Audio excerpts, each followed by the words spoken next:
د سپېڅلي خدای په پاک او سپېڅلي نامه د بلخ ملي تلویزیون قدرمنو لیدونکو سلامونه ستړي مشئ. زه شمس الله هیلمن مو د دې ساعت خبرونو ته هرکلی کوم. د هیواد د کورنیو چارو وزارت د لومړي مرستیال په شفاهي هدایت او د بلخ والي په سپارښتنه د مخکینیو راغلیو کډوالو او اوسنیو راستنېدونکو کډوالو د تثبیت او ثبت په موخه د بلخ ولایت مقام مرستیال حاجي مولوي نورالهادي ابو ادریس په مشرۍ کمیټه جوړه شوه چې په دغه کمیټه کې د بلخ ولایت د کډوالو او بیرته راستنېدونکو چارو رئیس په شمول یو شمېر مسؤلین ګډون لري.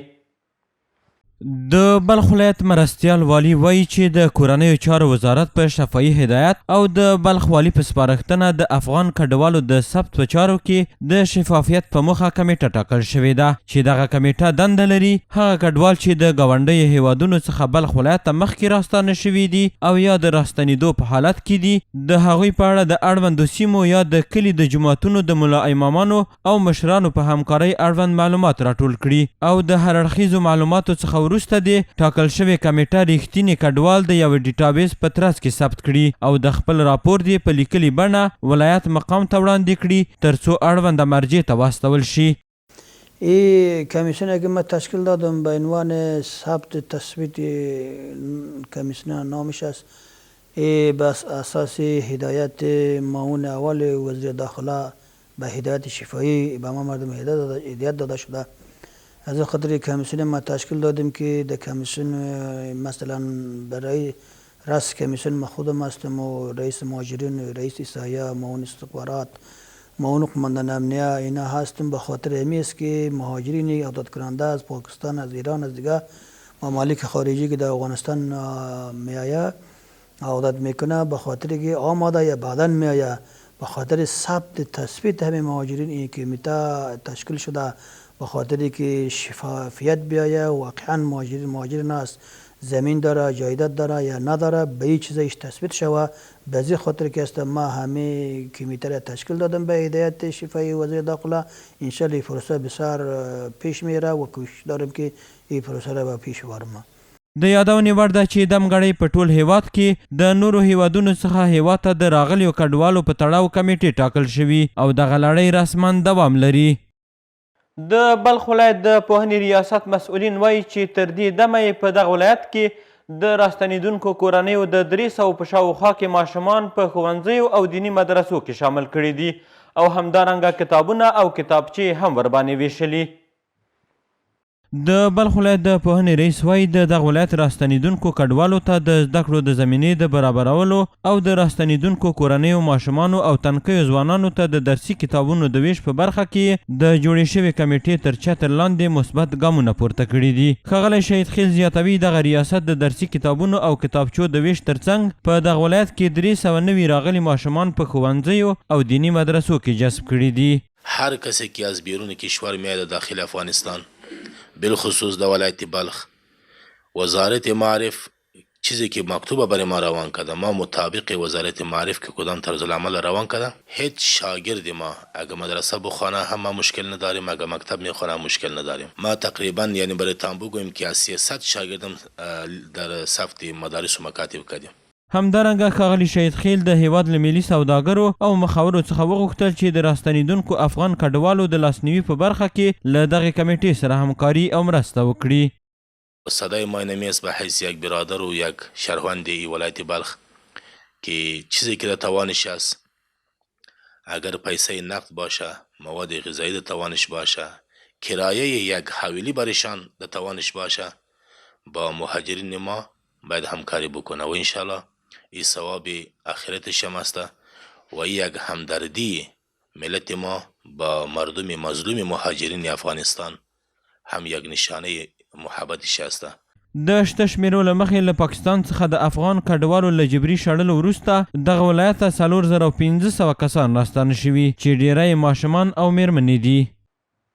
زیره چې د بلخي کروندګرو لپاره د حاصل ورکولو غوره کښت دی په بلخ کې د زیرې کاروباریان او پلورونکي وایي څو ډوله زیره پیژني خو د کجک زیره د کیفیت له پلوه غوره زیره بلل کیږي چې په کور دننه او بهر کې ښه نوم او بازار لري. زیره چې د بلخي کروندګرو لپاره د حاصل ورکولو غوره کښت دی. په بلخ کې د زیرې کاروباریان او پلورونکي له خپله کاره خوښ دي. دوی وایي په دې ولایت کې څو ډوله زیره شتون لري او پیژني. فعلا در مارکت در حدود 4 الی 5 نوع زیره است که یکی از زیره‌های دوایی به نام زیره کجک است، زیره زراعتی یا دیگه عموما مساله‌باب و زیره بویدار است. یک زیره است به نام چمنی است، یکی به نام خرزیره است، همیا معمولا استفاده میشه به مساله. زیادتر در ولایت بلخ این ولسوالیا کوی البرز است، خوبتر کشت میشه، کاریز قلبای است.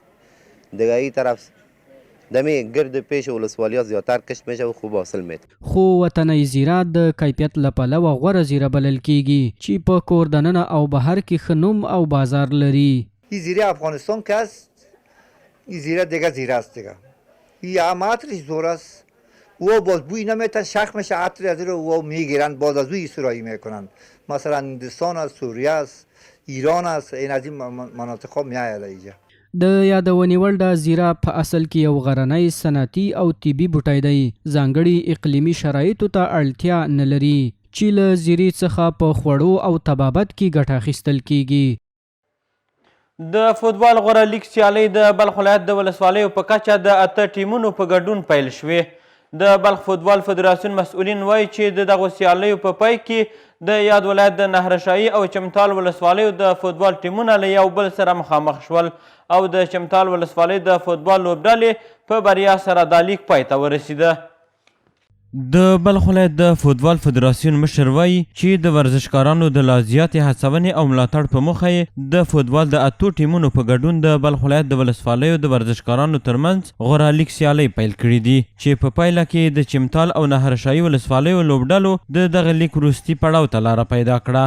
مسابقات جام ولسوالی 14گانه ولایت بلخ طبق برنامه فدراسیون فوتبال ولایت بلخ اما ساله برگزار می‌گردد که امسال ما یک نوآوری نو کردیم که همین مسابقات در خود یکی ولسوالیا برگزار کنیم که ما میزبانی شلگر بود که میدانش هم جور بود، اختیار ورزشکارا و فدراسیون دادن که ما اینجا مسابقات را در راه انداختیم. یو شمیر ورزشکاران او د ګډون کوونکو ټیمونو روزونکي د دغو سیالیو د ترسره کیدو هرکلی کوي او د ځوانو ورزشکارانو د ملاتړ لپاره د هیواد د ورزش برخې د مشرتابه هلې ځلې مهمې ګڼي.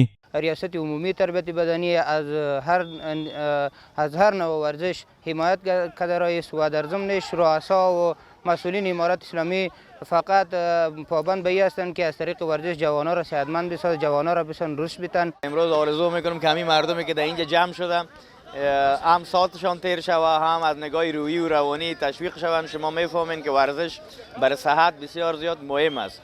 ورزش ضامن صحت و سلامتی است. این مسابقه در میان 8 تیم بود که ما توانستیم با کوشش خود بیاییم به فینال مسابقات.